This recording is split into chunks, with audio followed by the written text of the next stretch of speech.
peleka fedha mwaka mmoja uliopita. Wataalamu wetu wanadunda na fedha, wao wanatoka na tai na mkanda nje, watoto wanapanga foleni kwenda kujisaidia. Nikasema hapa, huu ni uzembe ambao haukubaliki tena, ambao hauhitaji staha na uvumilivu na ustaarabu. Nikasema hatua zichukuliwe, lakini pia kama hii shule iko karibu na halmashauri, wale watoto waende wakajisaidia ofisi ya mkurugenzi na afisa elimu.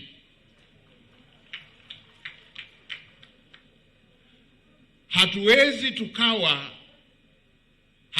tukawa na watu wa kupuuza mambo ya msingi ambayo yanawahusu wenzetu, kwamba fedha imeshapatikana, ina mwaka mmoja. Matundu ya vyoo.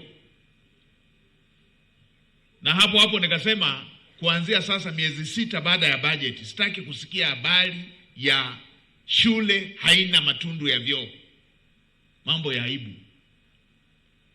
Nchi ambayo imejenga reli ya kwanza kwa urefu Afrika, ya 5 kwa urefu dunia nzima, bwawa la umeme linalozalisha ziada ya umeme. Nchi imekuwa na ziada ya umeme kuliko nchi zote za Afrika Mashariki na SADC. Tunakuaje tunajadiliana kuna shule ina upungufu wa matundu ya vyoo? Ni uzembe, uvivu, ni kupuza. Sasa hili nimeshalielekeza na natarajia kuanza kulikagua baada ya kuwa tumeshaanza utekelezaji wa bajeti. Sehemu nyingine nikapita pale, na namshukuru sana Mheshimiwa Waziri wa Maji kwa hatua kali ambazo alizichukua. Tukaenda pale moja ya eneo, mkandarasi ameshalipwa mradi wa zaidi ya milioni 900. Mkandarasi ameshalipwa zaidi ya mwaka, anadunda na fedha, wananchi wananunua maji. Kufuatilia, unasema kwa sababu kuna utawala wa sheria tuanze kuchunguza. Tunachunguza nini na fedha tumekupa na mradi hujatekeleza? Nikasema huyo popote alipo akamatwe, asiwe huru mpaka azitapike hizo fedha kwanza ambazo amezimeza. Ndio. Sasa na nimekuja Arusha, nimesikiliza watu pale Nelson Mandela. Nimegundua tabia ya kupuza shida za watu imeendelea kushamiri.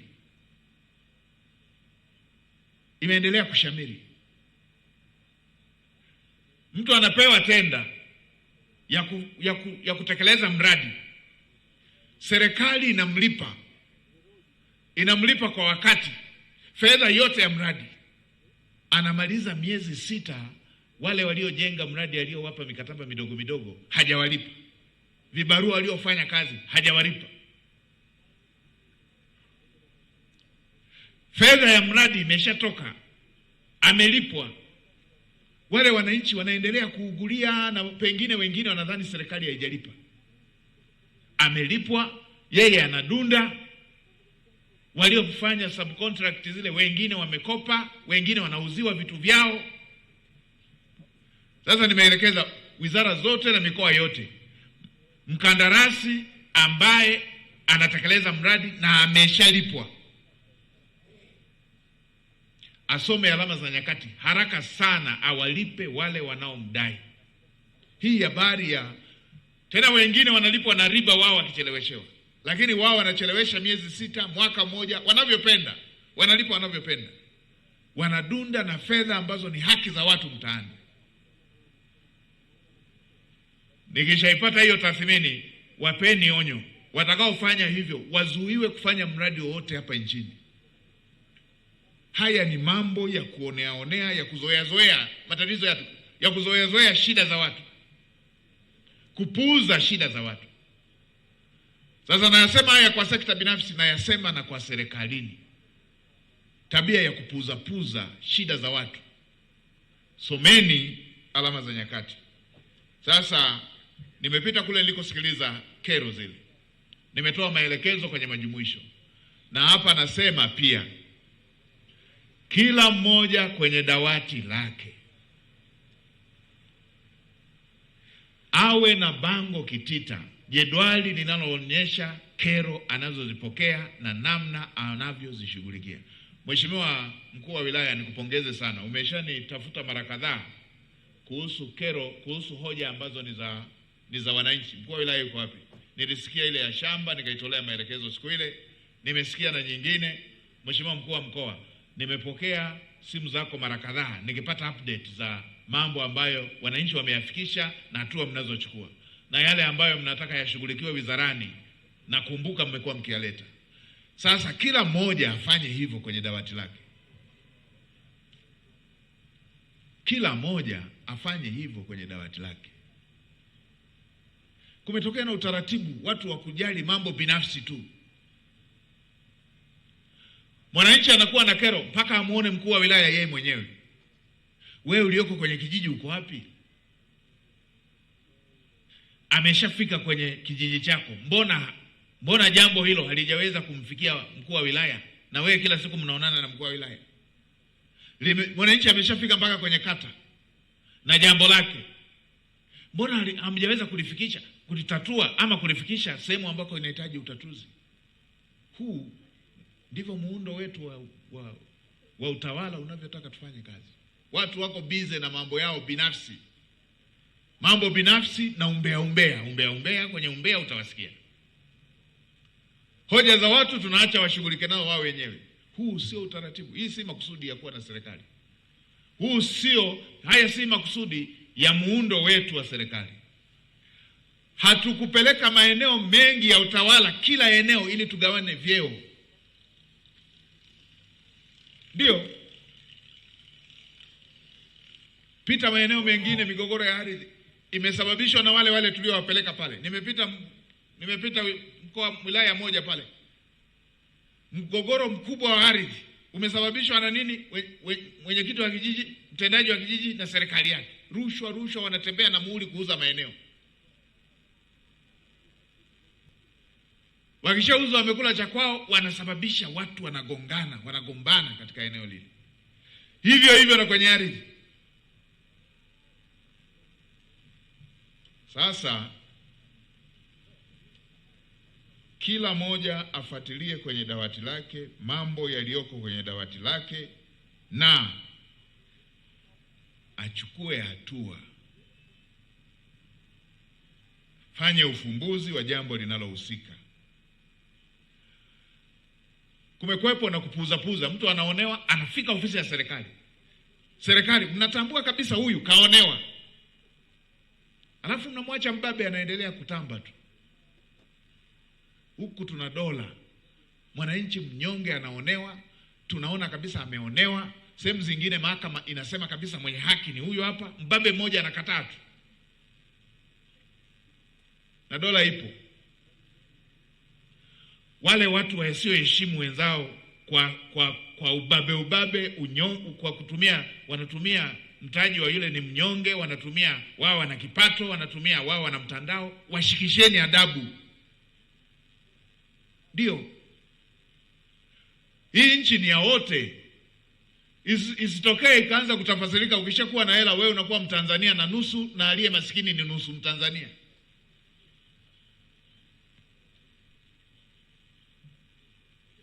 Haya, la mwisho kabla sijaenda kwenye kusikiliza hoja, nimewaona ndugu zangu pale, nitawasikiliza.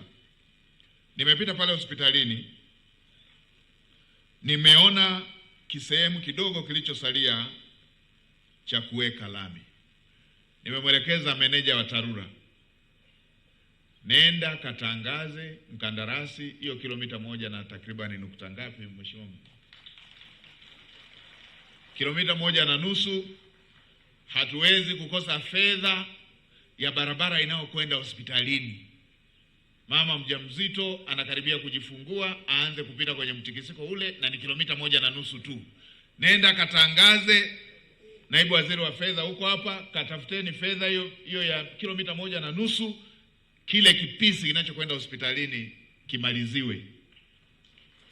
Meneja huko wapi? Na nimesema hii haihitaji kuanza mchakato wa kuandikiana, kuomba ruhusa sijui hapa na pale, pita huku nenda huku. Ndio ruhusa hiyo nimeshatoa hivyo.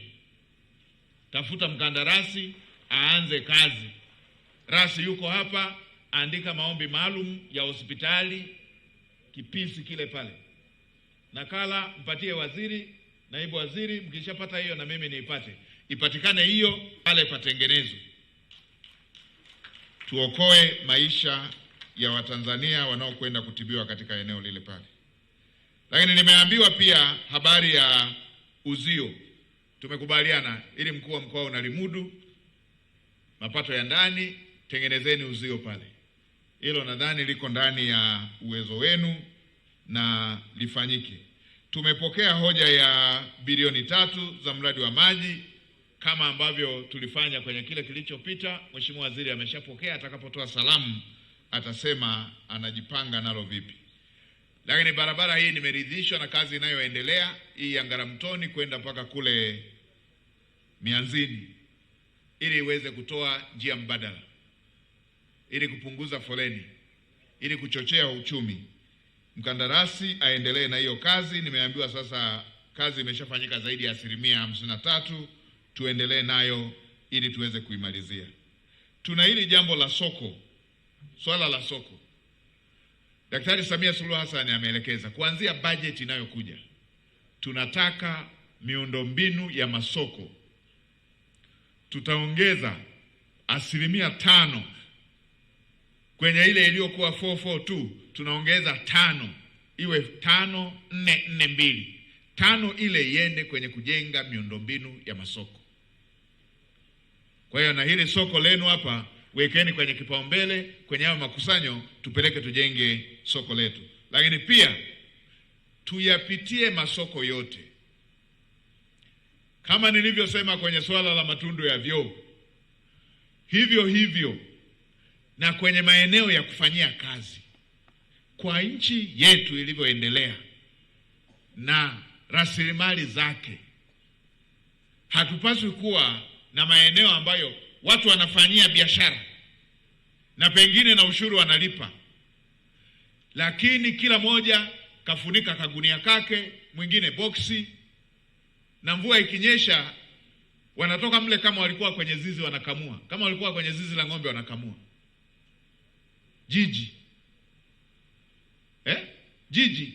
Jiji soko liwe kama zizi la ng'ombe.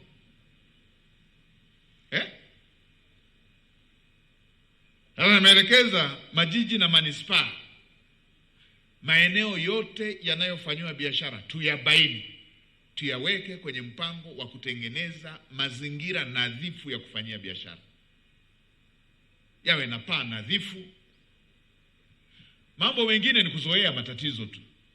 Yaani huwezi kunaambia kwenye jiji kama hapa kwamba wanakosa nguzo za kuinua juu na kuweka kenchi juu na kuweka sakafu, mpaka tukaacha kila mmoja ameweka gunia, mwingine ameweka mfuko wa nini ile ya sulfate, mwingine kaweka maboksi, chini tope kama lazizi.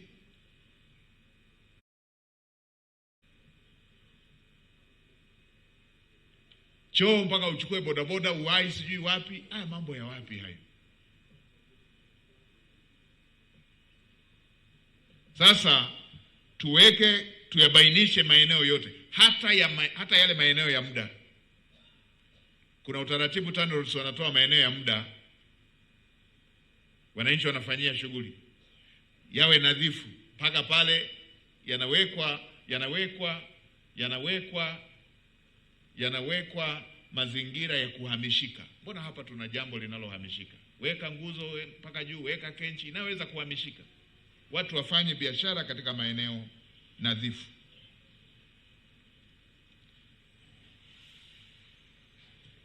Lakini katika kumalizia, nikiri Mheshimiwa Mkuu wa Mkoa, taarifa niliyopokea ya utekelezaji wa miradi ni nzuri, ndio maana nimeelezea tu haya mambo mengine. Kila mradi niliyopokea taarifa yake ni nzuri. Mmesimamia vizuri, thamani ya fedha, kasi ya utekelezaji wa mradi, taarifa ni nzuri. Miradi yote ambayo nimepokea taarifa kutoka kwenye vyombo vyetu vya kichunguzi na vyombo vyetu vya kikaguzi na vyombo vyetu vya kitaalamu, taarifa ni nzuri. Hongera Mheshimiwa Mkuu wa Mkoa, hongera Mheshimiwa Mkuu wa Wilaya na timu yenu ya wataalamu, Mheshimiwa Rasi na wakurugenzi wako, hongereni.